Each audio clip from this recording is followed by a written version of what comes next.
सिद्धेभ्यः ॐ नमः सिद्धेभ्यः ॐ नमः सिद्धेभ्यः।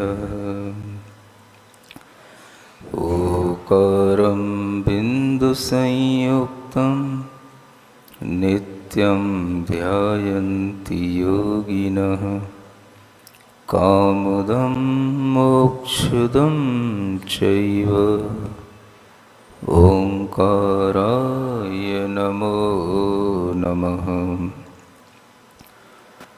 अरहमित्यक्षरं ब्रह्म वाचकं परमेष्ठिनः सिद्धचक्रस्य सद्बीजं सर्वतः प्रणमाम्यहम्। अनंतानंत सिद्ध परमेष्ठी भगवान की, देवादिदेव 1008 श्री शांतिनाथ भगवान की, वर्तमान शासन नायक श्री वर्धमान महावीर भगवान की, परम पूज्य आचार्य गुरुवर श्री विद्यासागर जी महाराज की, अध्यात्म योगी और हम ध्यान योग प्रणेता परम पूज्य मुनि श्री 108 प्रणम्य सागर जी महाराज की, समस्त मुनि संघ की जय जय। वैराग्य शतक के माध्यम से एक नया ज्ञान हम लोगों को भावनात्मक रूप से प्राप्त हो रहा है और यह ज्ञान इतना सरल है कि ऐसी कोई बात नहीं होती है जो हमारे प्रत्यक्ष में हमें दृष्टिगोचर न हो या जिससे हम परिचित न हों। ऐसी सभी बातें जिन्हें हम सुनते रहते हैं, देखते रहते हैं, उन्हीं का इस ग्रंथ में चित्रण किया गया है। प्राकृत भाषा में निबद्ध यह वैराग्य शतक नाम का जो छोटा सा ग्रंथ है, ये अपने आप में हमारी भावनाओं को दृढ़ बनाने के लिए, राग से वैराग्य की ओर आने के लिए एक अनूठा ग्रंथ है। और इस ग्रंथ की वाचना अभी ढंग से ये ग्रंथ प्रकाशित भी नहीं हुआ है और इस ग्रंथ की वाचना चल रही है। और अगर ये वाचना पूर्ण हो जाएगी तो शायद ये ग्रंथ भी अच्छे से प्रकाशित भी हो जाएगा। कहते हैं माया पिय बंधु ही। माया माने माता को माया कहा जाता है प्राकृत में। पिय माने पिता को पिय कहा जाता है और बंधु तो बंधु होता ही है, आप जानते हो। ये सभी संसार में स्थित होकर के बहुजोनी निवासी हैं, बहुत प्रकार की योनियों में निवास करने वाले ये सभी हमें हमेशा मिले हैं और इतने मिले हैं कि इन्होंने पूरा लोक पूरित कर दिया है, भर दिया है। किन्होंने? माता ने, पिता ने, बंधुओं ने अपने पिछले जन्मों में, अनेक योनियों में हमें अनेक तरह के जो जन्म हुए हैं, उन जन्मों में इतने माता पिता और बंधु हो चुके हैं कि उनसे पूरा लोक भर चुका है। यानी एक जन्म की ये बात नहीं है। जो विशिष्ट ज्ञानी होता है वह आगे पीछे सब कुछ देखा करता है और जब ज्ञान आपका आगे पीछे सब देखेगा तो आपके अंदर ये भाव आएगा कि हम आज जिस जीवन को जी रहे हैं वही जीवन हमारे लिए भले ही सत्य सा लगता है लेकिन उतना ही सत्य नहीं है।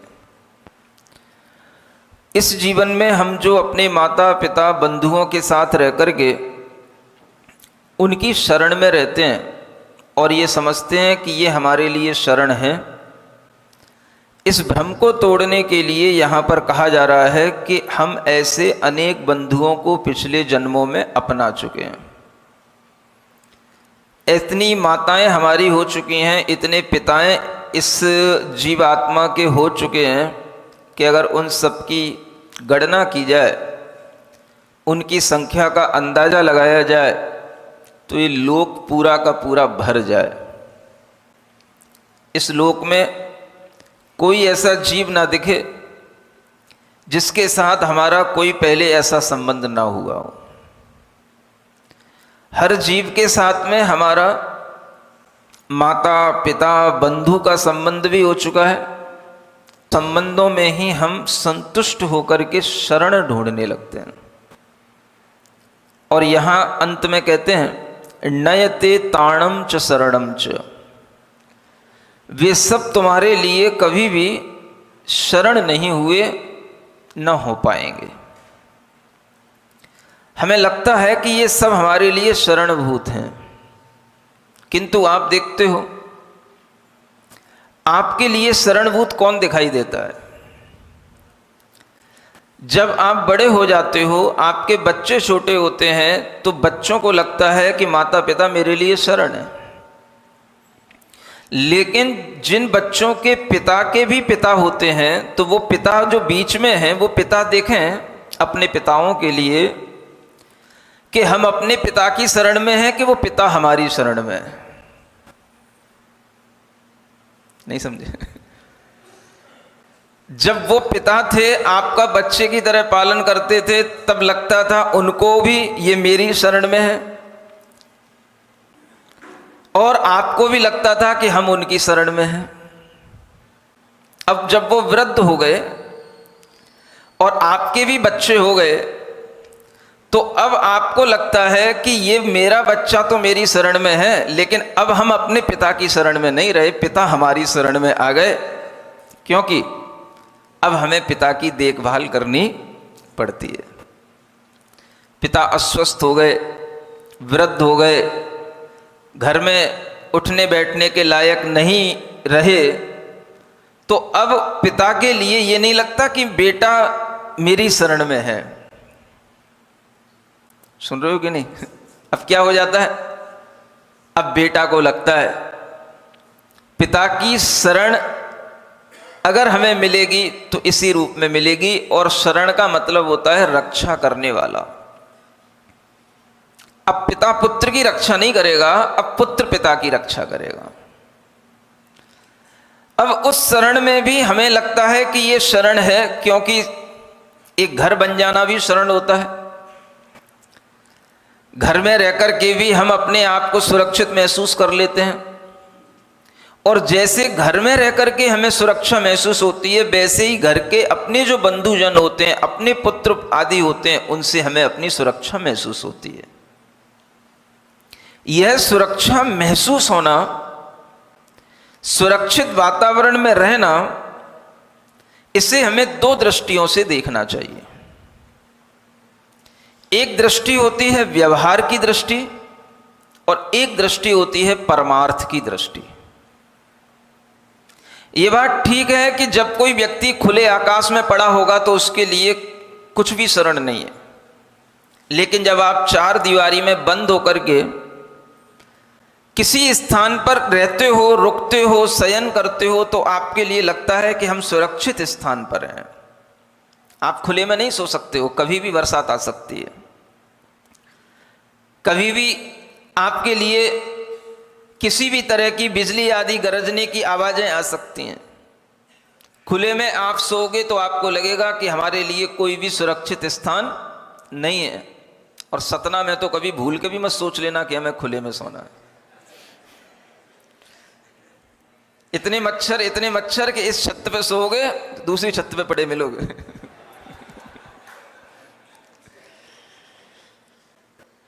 यह सोने का भी एक भय होता है कि हमें कहां सोना है। और आचार्यों ने जो 7 प्रकार के भय कहे हैं, उनमें 2 भय इसी तरह के हैं। एक भय होता है अगुप्ती भय। क्या बोलते हैं उसको? अगुप्ती भय। अगुप्ती भय का मतलब होता है कि हमारे लिए कोई रक्षक स्थान नहीं है। 4 दीवारियां हो, कमरा बंद हो, तो आप चैन से सो पाते हो। चार दीवारी के बिना आप जब सोओगे तो आपके लिए डर लगेगा, और अगर आपके पास में दीवारें हैं ही नहीं, आपका कोई घर है ही नहीं, तो आपको हमेशा भय लगा रहेगा कोई भी व्यक्ति मेरे ऊपर आकर के कभी भी आक्रमण कर सकता है, कोई भी मेरा सामान उठा के ले जा सकता है, कोई भी मेरे लिए वध कर सकता है, कुछ भी कर सकता है।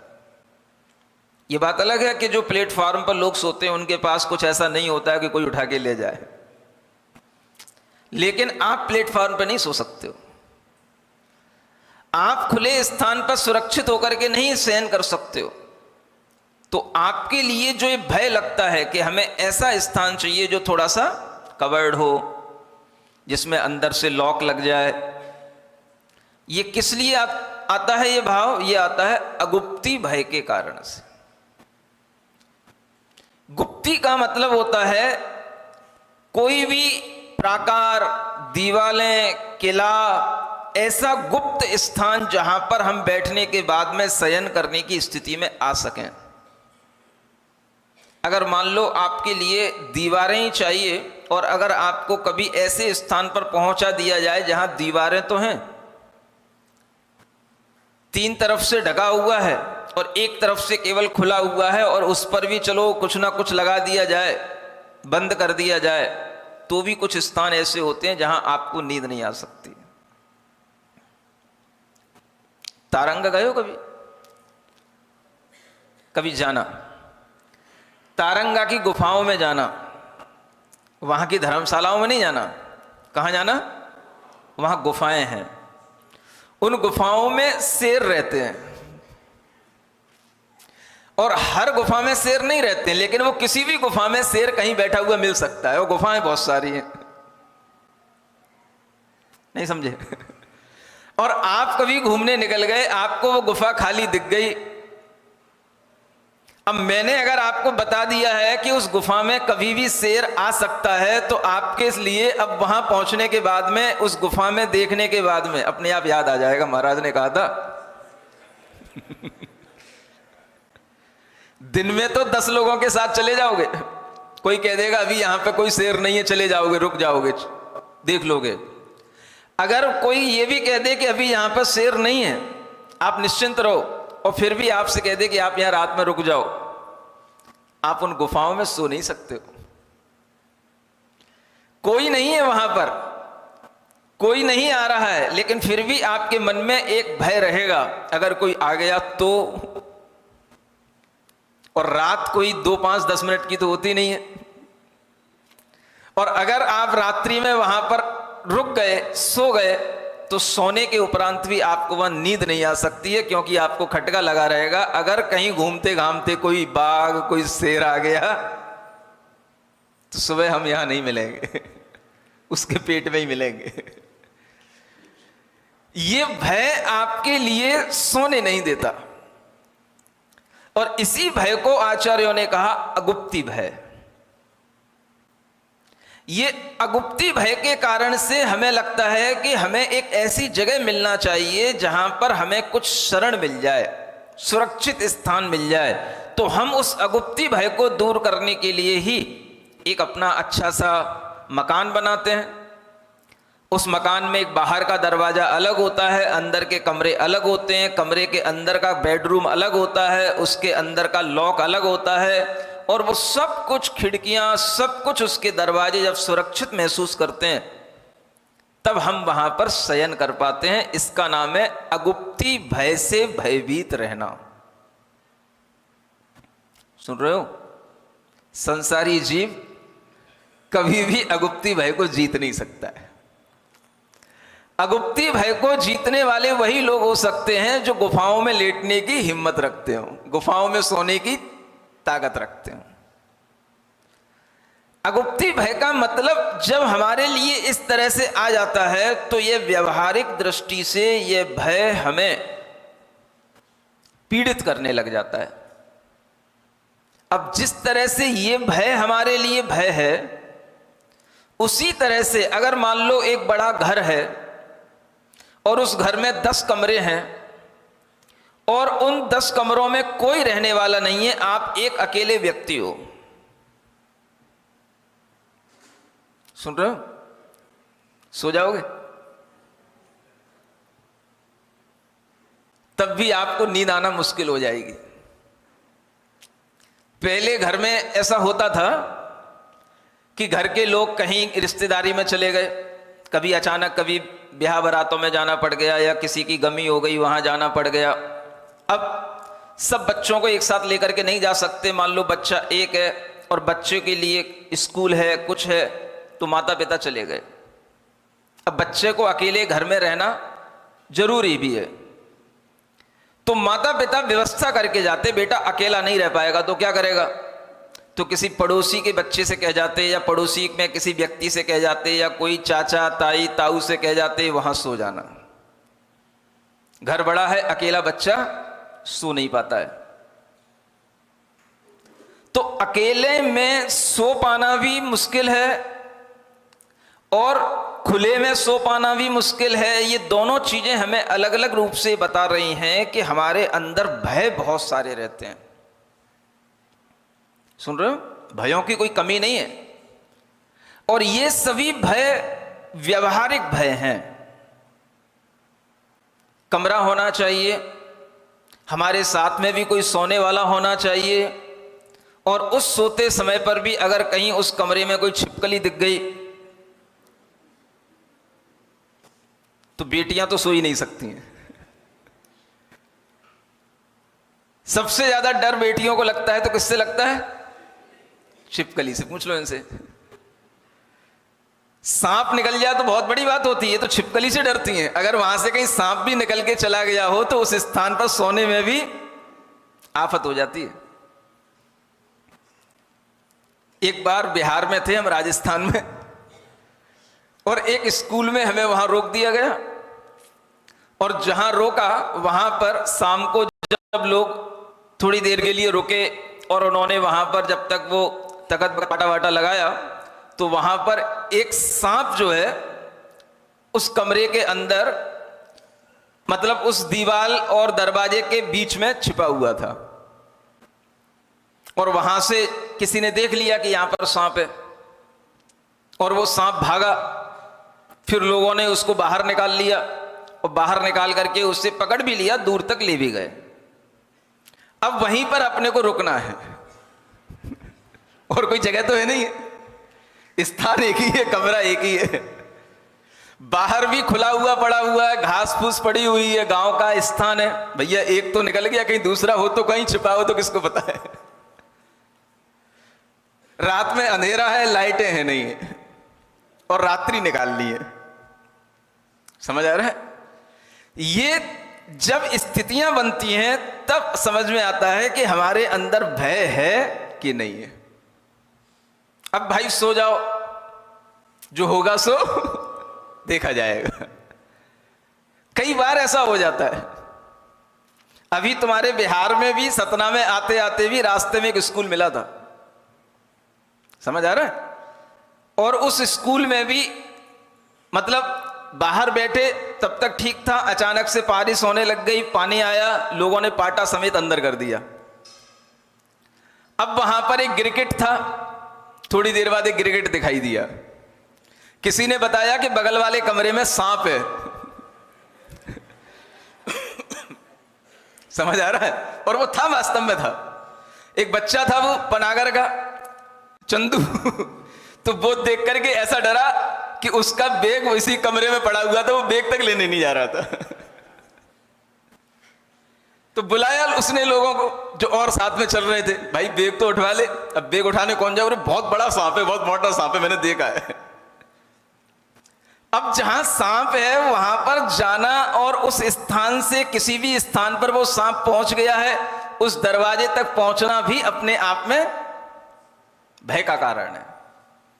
अब बगल में ही वो कमरा है, मान लो उस बगल में वो सांप नहीं मिला तो वो कहां जाएगा बगल से? चारों तरफ अंधेरा पड़ा है, लाइटें है नहीं है, स्कूल के वो कमरे न जाने कब से खुले नहीं होंगे, अनेक तरह की उसमें अलमारियां पड़ी हैं, कचड़ा पड़ा हुआ है, और उसी में जहां पर पाटा लगा तो थोड़ा सा वो गिरगिट देखने में आ गया। और वो गिरगिट तो चलो निकाल दिया लोगों ने। अब बाद में जब रात हो गई और उसमें सो गए तो सोते समय उसमें अनेक तरह की किटकिट किटकिट की आवाजें आ रही थी, खरखर की आवाजें आ रही थी। अब क्या करें, अब आवाजें तो आ रही हैं, सामान उसके अंदर पड़ा हुआ है, कुछ और भी हो सकता है, और भी उसके अंदर अनेक सांप छिपकली सब कुछ हो सकते हैं, लेकिन अब क्या है, चुपचाप पड़े रहो, छेड़ो नहीं। छेड़ने की कोशिश करोगे तो अभी पता नहीं क्या क्या निकलेगा और रात खराब हो जाएगी। समझ आ रहा है? क्या करना है, नमोकार मंत्र पढ़ो, चुपचाप सो जाओ। आंख में नींद लग गई, थके हुए हो तो नींद लग जाएगी, और लग गई नींद तो बस ठीक है। अब वो कट कट कट कट खर खर खर खर होती रही, और वो कुछ भी बाहर निकलते हुए सुबह तक दिखाई नहीं दिया, लेकिन था जरूर वहां पे कुछ ना कुछ। समझ आ रहा है? आपको ऐसे में कभी नींद आ सकती, मैं ये पूछ रहा हूं आपसे। आप तो महाराज के लिए बस एक स्कूल खोल के चले गए, कमरा खुलवा दिया, हाँ महाराज के लिए व्यवस्था हो गई, आपने उसमें पाटा डलवा दिया, छोड़ के चले गए। अब कुल बुलाते रहे महाराज रात भर, सुबह आओगे महाराज बिहार के लिए, कितने बजे आना है सुबह? सुबह पहुंचेगी 6:30 बजे।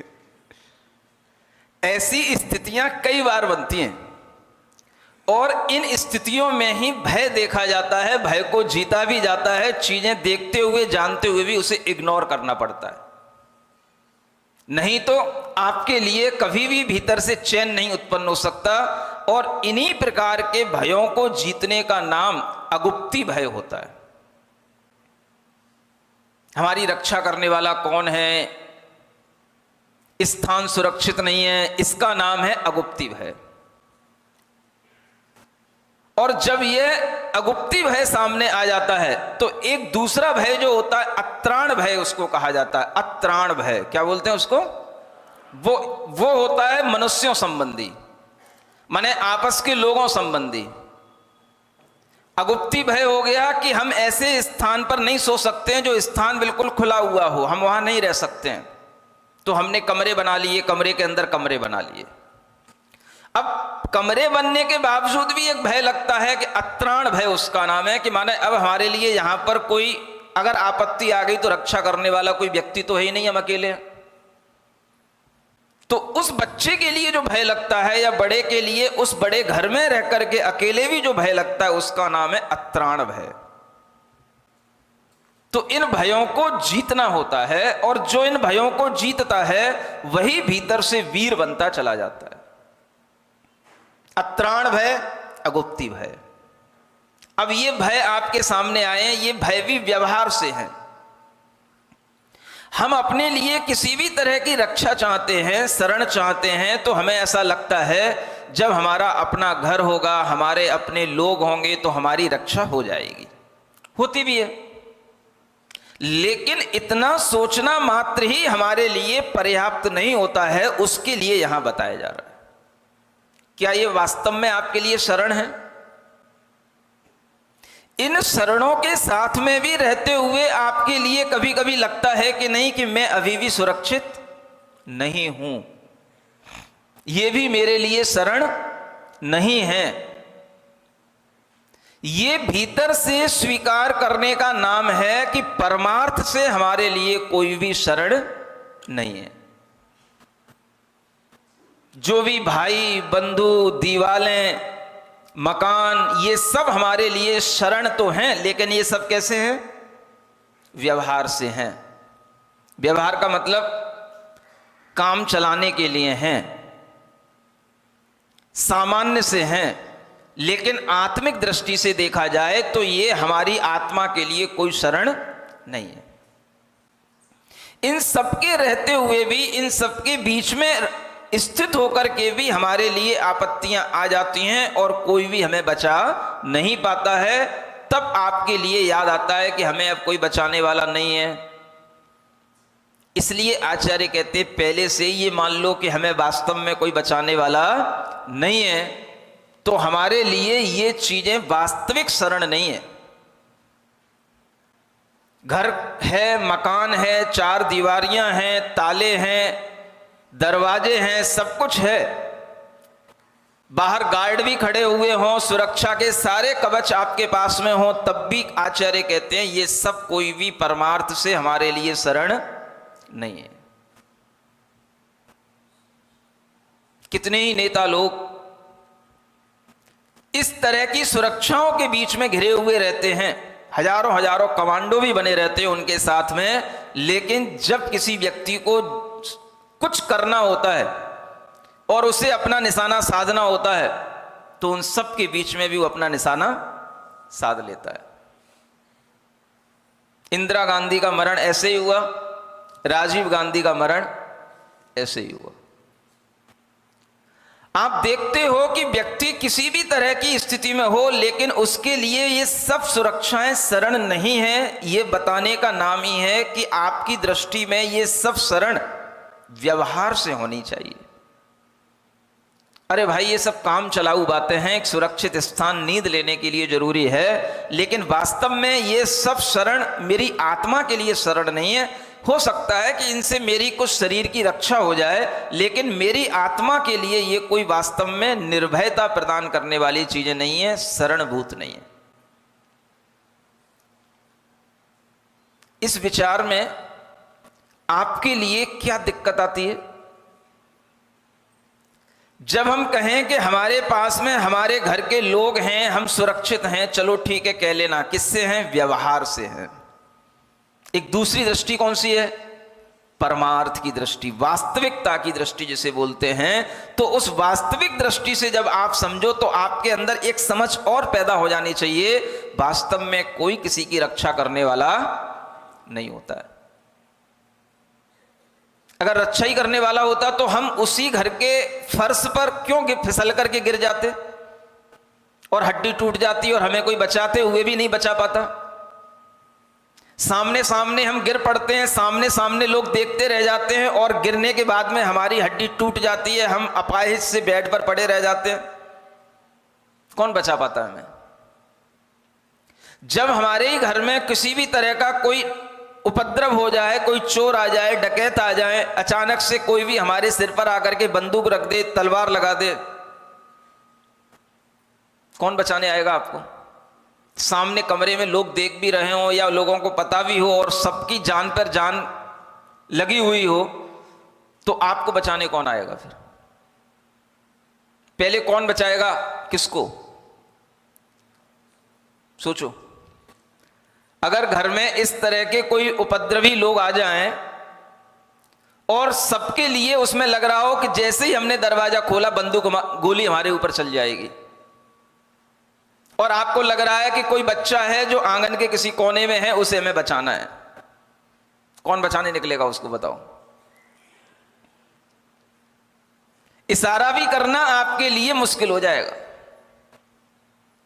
संसार में किसकी कौन शरण होता है, ये आंखें खोलने के लिए ही ये ऋषियों मुनियों के वचन हमारे सामने आते हैं। उस समय पर कौन हमारी शरण होता है?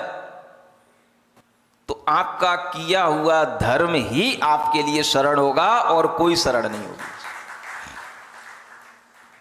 धर्म है और उसके कारण से आप बच गए। किसी भी कारण से आए थे उपद्रवी लोग, देख दाख करके चले गए, उन्हें कुछ मिला नहीं, आप दिखाई नहीं दिए, तब आपको समझ में आएगा भगवान बाल बाल बच गए। किससे बच गए? शरण कौन है हमारे लिए वास्तव में? ये हमारे दिमाग में बैठता नहीं है।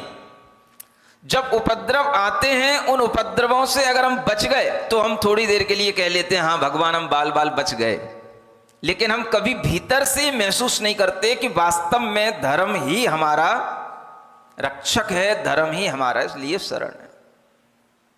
ये जितनी भी शरण है ये सब परमार्थ से नहीं है, ये सब आपसी व्यवहार के कारण से एक दूसरे के लिए शरण लगती हैं। बच्चे के लिए बड़ा शरण है तो बड़े के लिए भी बच्चा शरण है। बड़ा भी जब घर से बाहर निकलता है तो बच्चे को साथ में लेकर के चलता है, इसलिए नहीं कि बच्चा अकेला है, उसके लिए भी बच्चे से शरण प्राप्त होती है, क्योंकि एक से दो भी होंगे, चाहे वो बच्चा बच्चा भी क्यों ना हो, तो भी उसके लिए वो सुरक्षा होती है। समझ आ रहा है? याद आता है मुझे, जब घर के बड़े लोग जब घर से बाहर बैंक से जब कोई पैसा निकालने जाते थे, तो उस समय मैं छोटा था, लेकिन मुझे लेकर के जाते थे, चल साथ में। वो तो बड़े हैं, लेकिन मुझे क्यों लेकर के जा रहे हैं? जरूरी है, कुछ उपद्रव हो गया तो 1 से 2 होना जरूरी होता है। इसलिए कभी ये नहीं समझना चाहिए कि छोटा बड़े के लिए अपने आप को शरण समझता है, बड़े के लिए भी छोटा शरण होता है, ये महसूस करो आप। और वो सारी शरणें हमारे लिए कैसी हैं? व्यवहारिक हैं, परमार्थ से, रियलिस्टिक पॉइंट ऑफ व्यू से अगर हम देखें तो धर्म ही हमारे लिए शरण है, आत्मा ही हमारे लिए शरण है। बाकी कोई भी ये भाई बंधु माता पिता हमारे शरण बनते नहीं है, क्योंकि अगर ये शरण होते तो अनेक जन्मों में हम इस तरह से घूमते घूमते कभी भी इस तरह से बिना किसी रक्षा के मरण को प्राप्त नहीं होते। लेकिन हमारा मरण हुआ और सारे बंधु अपनी अपनी जगह पर रह गए, और वो बंधु हमने इतने बना लिए, अगर उनकी केवल ज्ञान में संख्या देखी जाए तो केवल ज्ञानी ही बता पाएंगे कि सारा लोक भर जाएगा। इतने जीव अपन ने माता पिता और बंधु बना लिए हैं जो केवल ज्ञान में दिखाई दे रहे हैं। हर एक जीव के माता पिता और बंधुओं की संख्या भी अनंत हो चुकी है, पूरे लोक भर जाए इतनी संख्या हो चुकी है। लेकिन हमें अपने एक माता पिता और एक बंधु से ही इतना लगाव हो जाता है कि उसके बिना हमें कोई दूसरी बात अच्छी लगती नहीं है। कहीं बच्चों को ऐसा तो नहीं लग रहा है कि कहीं माता पिता से मेरा अलगाव हो जाएगा? ऐसे विचारों से अलगाव तो कुछ नहीं हो जाएगा, लेकिन जो लगाव है उस लगाव के रहते हुए आपके अंदर ये विचार भी आ जाना चाहिए कि ये लगाव भी हमारा काम चलाऊ है, ऊपर ऊपर का है, भीतर से तो हमारे लिए ये कोई भी लगाव हमारी आत्मा का शरण नहीं है। ये जब आपको ज्ञान आएगा तब आपके लिए ये महसूस होगा जो आगे वाली गाथा में बताया जा रहा है। देखो, एक प्रैक्टिकल चीज बताई जा रही है आगे की गाथा में, जो गाथा नंबर 20 में लिखा है, जीवो वाही विलुप्तो। जीव जब व्याधि से पीड़ित हो जाता है, विलुप्त हो जाता है, तो वह सफरी बोलते हैं मछली को। वह जैसे जल में रहती है तो सुरक्षित रहती है, लेकिन अगर निर्जल स्थान में हो तो क्या करती है? वो तड़प फड़ई। ये प्राकृत है। प्राकृत में हर वह क्रिया बन जाती है जो आप बोलते हो। आप क्या बोलते हो? मछली जल से बाहर जब आती है तो क्या करती है? तड़पती है, तड़प फड़ई। ये संस्कृत में नहीं बनेगी ये क्रिया, तड़प फड़ई, ये प्राकृत में बन जाती है। इसलिए प्राकृत की भाषा अपने आप में जो भी हम बोलते हैं उन सब बोलने वाली क्रियाओं का उपयोग हमारी प्राकृत भाषा में होता कथा। इसलिए ये प्राकृत भाषा जैनों की यह अनादिकालीन मूल भाषा रही है, और इन्हीं भाषाओं के माध्यम से पहले बोलचाल की सब क्रियाएं होती थी। तड़प फड़ई, तड़फ जाती है मछली। ठीक इसी तरह से अगर आपको कोई ऐसी व्याधि हो गई हो जो आप तड़फ रहे हो, सुन रहे हो, तो क्या होगा? वही होगा जो यहां लिखा हुआ है, सैलम पी जड़ो पिछई। सब लोग आएंगे और पिछई माने आपको देखेंगे। आपको क्या लगेगा? लोग हमें देखने आए हैं। और लोग किस लिए आए हैं?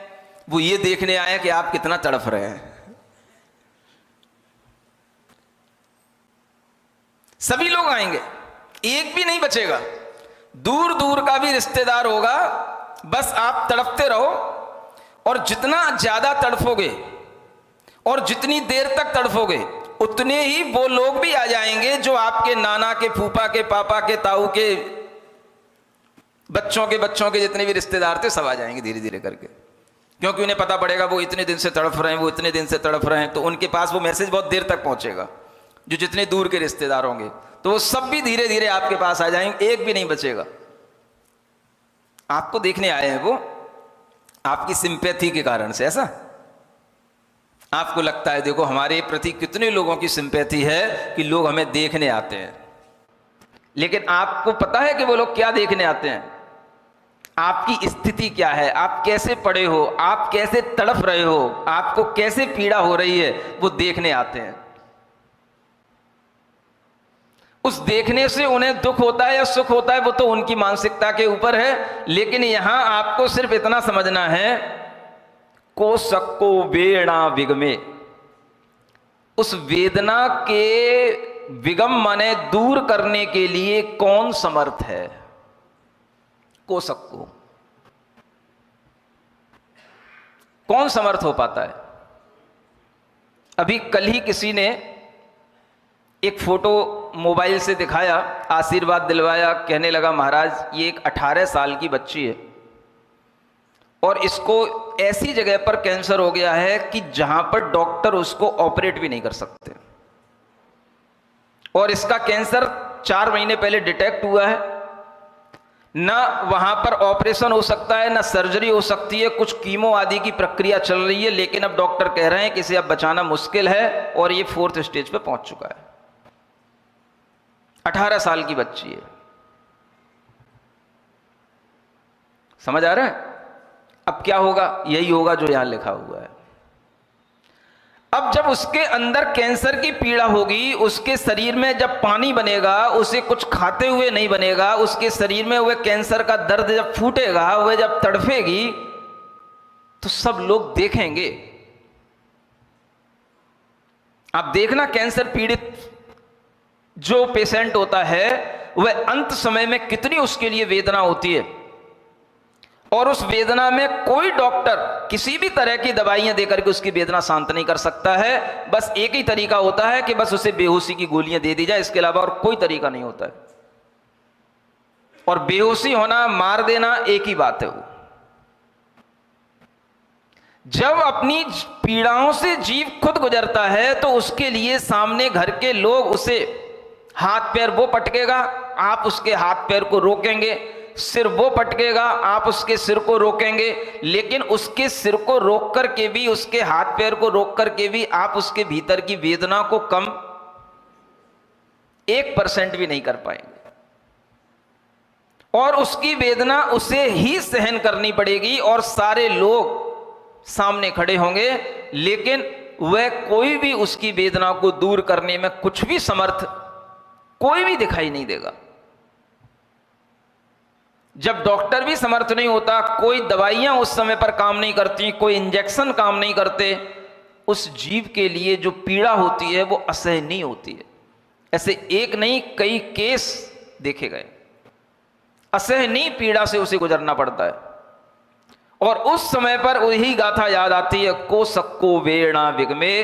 अब इस वेदना को दूर करने में कौन शक्य है? शक्य माने कौन समर्थ है, कौन हमारे सामने कैपेबल है जो इस वेदना को दूर कर सके?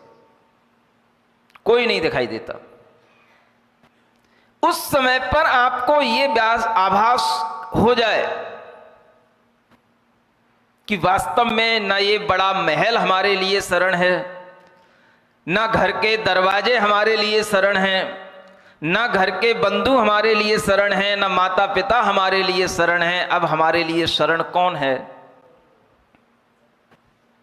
एक णमोकार मंत्र ही हमारे लिए शरण है, एक ओम अरहम नमः का मुंह से निकलना ही हमारे लिए शरण है, और कोई शरण नहीं। लेकिन ये भी निकल पाए बहुत कठिन बात है।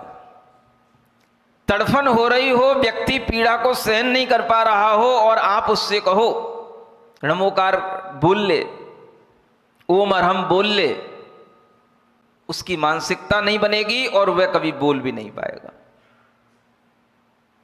अगर बोल ले तो थोड़ा सा उसकी पीड़ा कम भी हो जाए, लेकिन उसने अपने जीवन में कभी इस तरह का अभ्यास किया ही नहीं। उसके जीवन में कभी उसकी यह एटीट्यूड बना ही नहीं कि इनके अलावा भी कोई हमारे लिए शरण होता है। तो उसी एटीट्यूड की कमी के कारण से, उसी इंटरेस्ट की कमी के कारण से अंत समय में उससे ओम अरहम नमः बोलना अच्छा भी नहीं लगेगा, और लाख कोशिश करने पर भी आप उसे बुलवा नहीं पाओगे। इसलिए जब आप समझदार होते हो, जब आपकी बुद्धि सही चलती है, उस समय पर ये हमें सोच लेना चाहिए, उसी समय पर हमें ज्ञान कर लेना चाहिए कि ये सब चीजें व्यवहार की हैं, वास्तव में तो मेरे लिए शरण क्या है? नमो अरिहंताड़म, ओम अरहम नमः, यही हमारे लिए अंत में शरण रहेंगे और कोई शरण रहने वाला नहीं है। अब आप चाहो कि हम अंत में सोच लेंगे, अंत में सोचने से नहीं होगा, अंत में आपको सोचने की फुर्सत नहीं मिलेगी। ये बुद्धि आपको अभी विकसित करनी पड़ेगी, इसी समय पर, इसी उम्र में, जिस उम्र में जहां पर जो बैठा है उसी उम्र में। और जब ये होगा तभी आपके लिए अंत समय में अगर कोई कहेगा कि ओम अरहम बोल लो, तो आप पहले 20 बार अगर बोल चुके होगे, आपके मन में पहले 20 बार ओम अरहम नमः गुनगुना करके आपने कभी बोला होगा, तो आपको याद आ सकता है, हाँ कभी हम सभा में बैठते थे महाराज के सामने, और जब ओम अरहम नमः बोलते थे तो एकदम से कितना अच्छा लगने लग जाता था। अगर हम आज भी बोलने की कोशिश करें तो हो सकता है आज भी अच्छा लगने लग जाए, और एकदम से उसके दिमाग में अगर ये बिजली कौन जाए तो हो सकता है कि वो वहीं पर ओम अरहम ओम अरहम ओम अरहम बोल करने लग जाए। ये संस्कार है एक जो आपको दिया जा रहा है जीवन के अंत में। अब उस 18 साल की बच्ची के लिए जब डॉक्टरों ने कह दिया है कोई अब इसके लिए चांस नहीं है, कोई इसके लिए दवाइयां नहीं है, कुछ भी अब इसके लिए कुछ भी साधन नहीं है, बस अब ये जितना जी जाए उतना इसकी उम्र के हिसाब से जिएगी, अब कुछ नहीं है। अब बताओ उसके लिए क्या शरण रह गई है? क्या सिखाना है उसको? अब उसके लिए रोते बैठना है, उसको रुलाना है, घर के लोग रोएंगे तो वो भी रोएगी।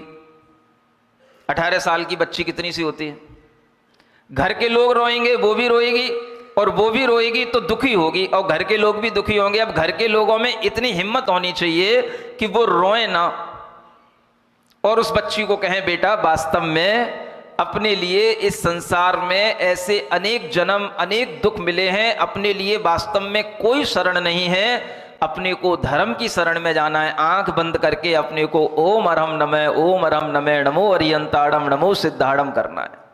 इसी से शांति मिलेगी बेटा, और कोई काम नहीं बचा है अब तुम्हारे लिए। दुखी मत हो, आगे का जीवन बहुत अच्छा होगा। ऐसे हमने कई जन्म जिए हैं बेटा, परेशान नहीं हो, सब दुखों से मुक्ति मिलेगी। भगवान अरिहंत की शरण में चलो, भगवान सिद्धों की शरण में चलो। इतनी हिम्मत किसी माता पिता की हो सकती?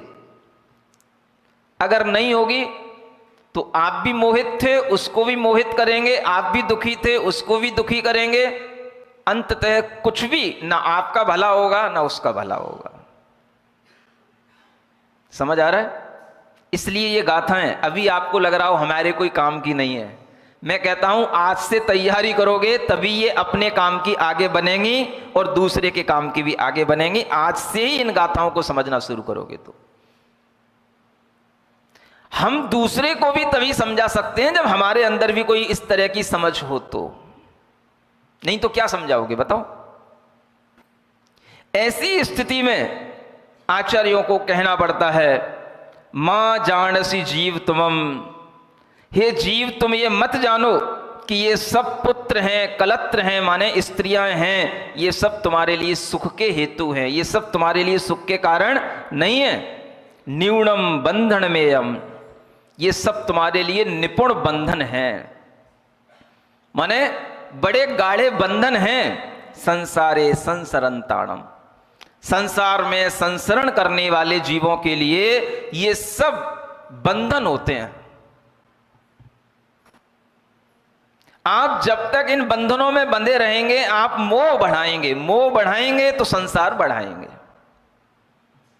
हम अपने घरों में अपने परिवार के लोगों के साथ और क्या करते हैं? सिर्फ मोह बढ़ाते हैं, और मोह की वृद्धि होने के साथ ही हमारे भीतर के संसार की वृद्धि होती है, और हम जीवन भर संसार की वृद्धि के काम करते हैं, और अंत में जाकर के जब हम बिल्कुल असहाय हो जाते हैं तब हमें कोई शरण नहीं, कोई सहायता देने वाला नहीं होता। लेकिन अगर उस समय पर भी हमें किसी ने ज्ञान नहीं दिया है तो हम उसी मोह में मर जाते हैं, और उसी मोह में मर करके हम दूसरी गतियों में चले जाते हैं। एक बार भी अगर इस मोह को जीतने की उस मरण के समय पर स्थिति बन जाती है तो वह मोह जीतने के कारण से ही हम गति से गत्यांतर होने की उस परंपरा से अपने आप को बचा सकते हैं।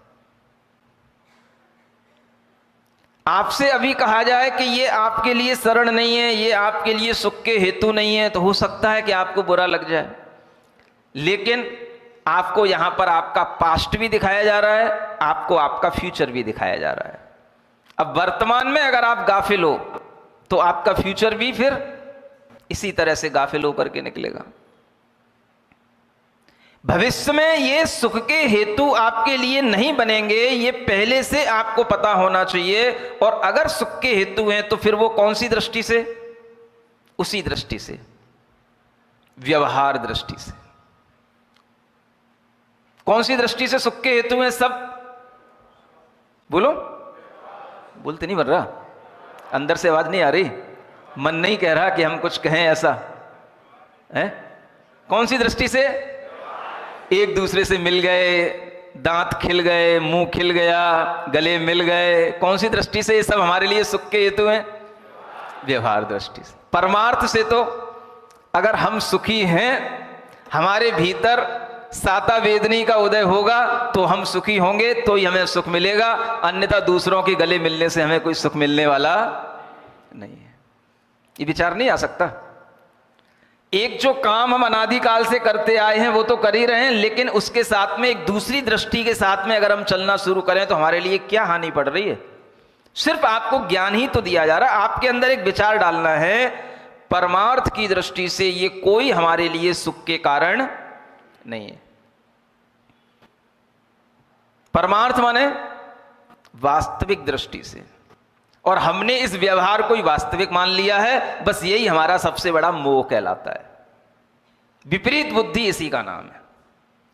व्यवहार को व्यवहार की तरह मानो और परमार्थ को परमार्थ की तरह मानो, तो आपके अंदर सम्यक दर्शन का उदय हो जाएगा। और जब तक आप व्यवहार को ही परमार्थ मानते रहोगे, आप कभी भी सम्यक दृष्टि नहीं बन पाओगे। और सम्यक दृष्टि नहीं बन पाए, इसी कारण से राजा श्रेणिक सुन लो, अनेक जन्म जन्मांतरों में हमने भगवान की देशना सुनी, मुनियों की देशना सुनी, लेकिन अपनी धारणा नहीं बदली। क्या नहीं बदला?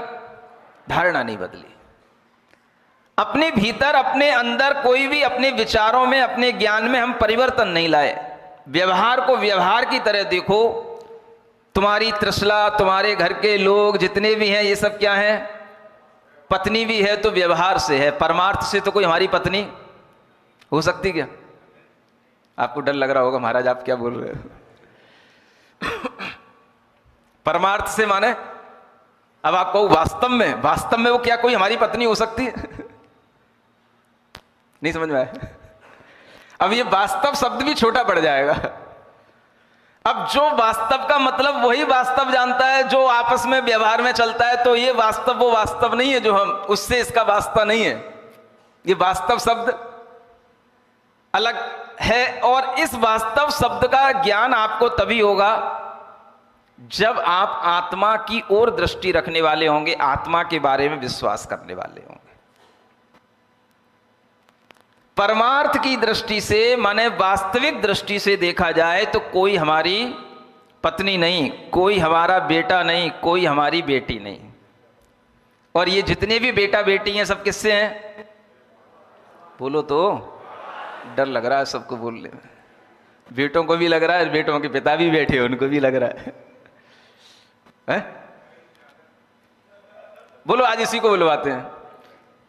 बोलो हमारी पत्नी, बोलो बोलो, जिनकी पत्नी है वो बोले हमारी पत्नी व्यवहार से है, पत्नी परमार्थ से कभी पत्नी नहीं हो सकती। आवाज ही नहीं आ रही, क्या कह रहे हो? इनसे बुलवाएं, चलो तुम लोग बोलो, ये हमारे पति देवता, बोलो बोलो, व्यवहार से पति है, परमार्थ से मेरा कोई पति नहीं है, मेरी आत्मा ही मेरा पति है, मैं अपनी आत्मा का खुद स्वामी हूं। बोल पा रहे हो?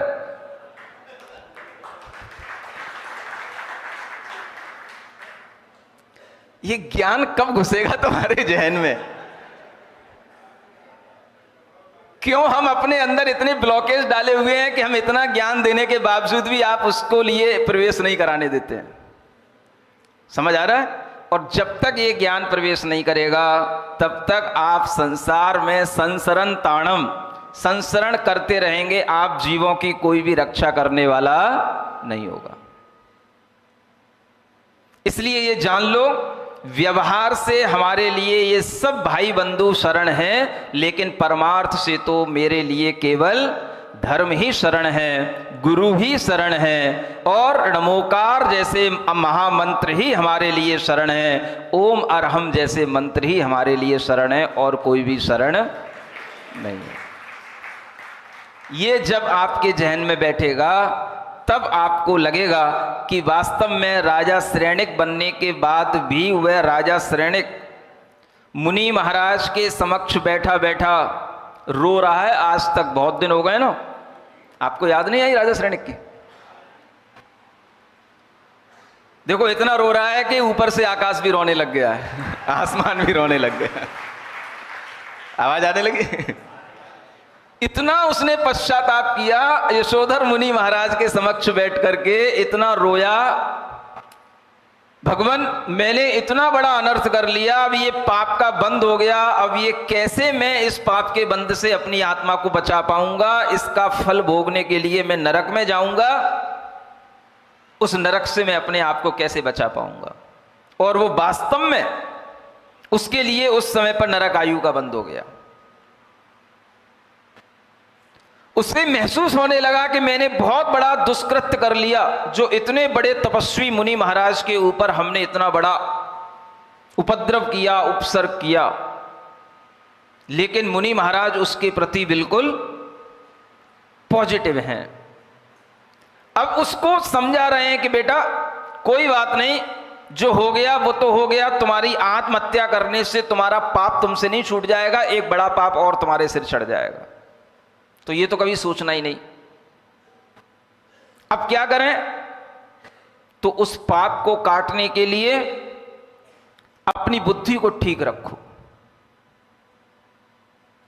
और जब ये भाव उसके सामने आ गया तो वह रानी चेलना उसके समक्ष बैठी है और वह श्रेणिक भी बैठा है, और वह कह रहा है रानी चेलना से कि इन मुनि महाराज के लिए कितना ज्ञान है कि इन्होंने मेरे मन के भावों को जान लिया। तो रानी चेलना कहती है ये तो तुम्हारे अभी के भाव जान रहे हैं, इन्हें तो इतना ज्ञान है, ये अवधि ज्ञान के धारी मुनि महाराज हैं, अगर तुम इनसे अपने पूर्व भव भी पूछ लोगे तो ये वो भी बता देंगे। ये रानी चेलना को पता है कि मुनि महाराज के लिए अवधि ज्ञान है, और वो जानती है क्योंकि वो पढ़ी लिखी है, उसने पहले शिविर अटेंड किए हैं, तो उसे पता है ज्ञान कौन कौन से होते हैं। मति ज्ञान, श्रुत ज्ञान, अवधि ज्ञान, मनः परे ज्ञान और केवल ज्ञान। तो उसे पता है, राजा श्रेणिक को कुछ पता नहीं है। तो वो कहती है अगर तुम्हें और अपने अंदर विश्वास बढ़ाना हो, श्रद्धान बढ़ाना हो, तो महाराज से निवेदन कर लो कि मेरे पूर्व बता दें। भी बता देंगे सब, उन्हें सब दिखाई दे रहा है उनके दिव्य ज्ञान में कि तुम कहां से आए थे, क्या करके आए थे। और राजा श्रेणिक ने पूछ लिया महाराज पूर्व भव में मैं क्या था, मैं यहां पर आकर के राजा कैसे बन गया, मेरे परिणाम ऐसे दुष्ट परिणाम क्यों हो गए, मेरे अंदर मुनि महाराज के प्रति द्वेष का भाव क्यों उत्पन्न हो गया।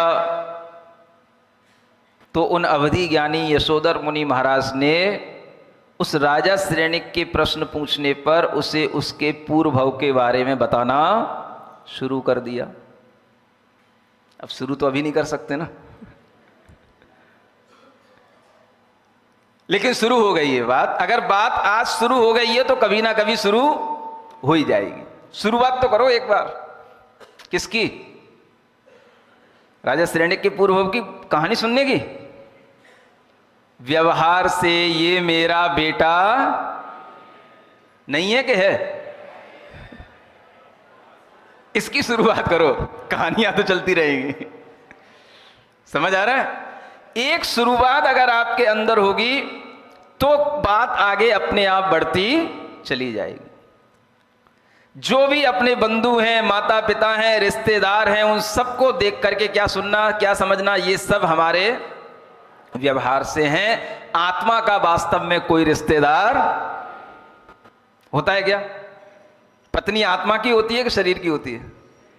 समझ आ रहा है? शरीर है सो व्यवहार है।